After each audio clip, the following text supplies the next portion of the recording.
ఆరో సినిమా 'డాకు మహారాజ్' అని తొడగొట్టబోతున్నాను.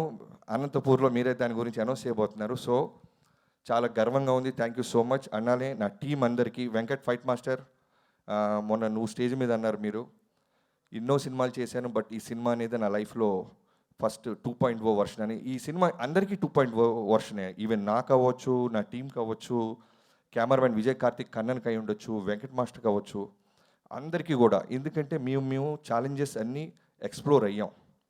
ఓ 10 అడుగులు ముందుకేసాం.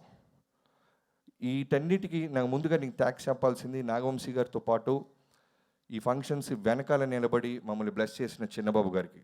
నాకు ఇప్పటికీ గుర్తు, కథ చెప్పినప్పుడు ఊటీ వెళ్ళబోతున్నప్పుడు ఆయన చాలా సైలెంట్గా కథ విన్నారు. చాలా బాగుంది బాబీ, చాలా బాగుందమ్మా, బట్ ఎక్కడైనా అవకాశం ఉంటే నీ మార్క్ కనపడేలాగా ట్రై చేయన్నారు. నాకు అర్థం అవ్వాల, సినిమా బ్లాక్ బస్టర్ అవుద్ది అంటున్నారు, నా మార్క్ అంటున్నారు ఏంటా అని. బట్ వెళ్ళిన తర్వాత నాకు అర్థమైంది.